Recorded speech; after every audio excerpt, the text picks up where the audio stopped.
हरियाणा पंचायत चुनाव में एक नया आरक्षण का फैसला आया है जिसमें शेड्यूल्ड कास्ट के लिए बल्ले बल्ले हो गई है। नमस्कार, आपका स्वागत है हमारे चैनल में।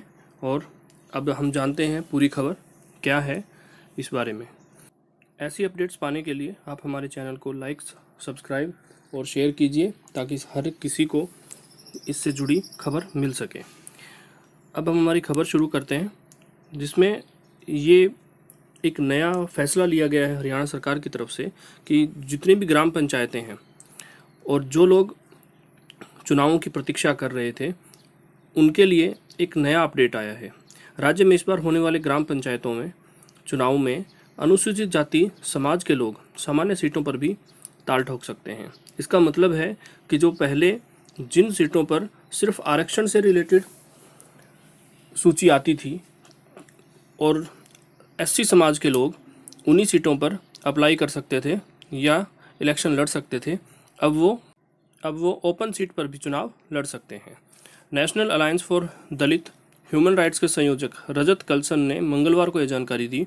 यहाँ जारी बयान में उन्होंने कहा कि इस बार ग्राम पंचायत चुनाव में दलित उम्मीदवार आरक्षित सीटों के साथ साथ सामान्य सीटों पर भी सरपंच पद के लिए ताल ठोकेंगे।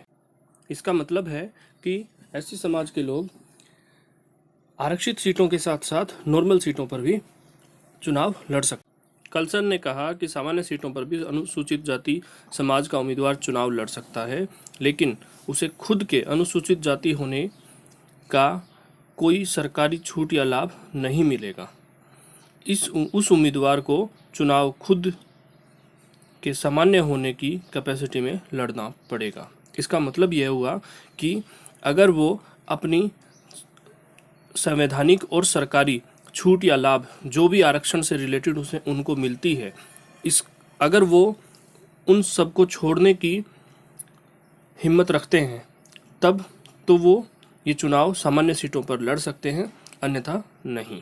वकील रजत कलसन ने कहा कि जिस तरह दलित समाज ग्राम पंचायतों की सामान्य सीटों पर सवर्ण समुदाय के लोगों के ऊपर विश्वास करता आया है, अब सवर्ण समुदाय या अन्य सामान्य समुदाय के लोगों की जिम्मेदारी है कि वह भी सामान्य सीटों पर दलित समुदाय के उम्मीदवारों का विश्वास जताएं और उसे गांव का सरपंच बनाएं।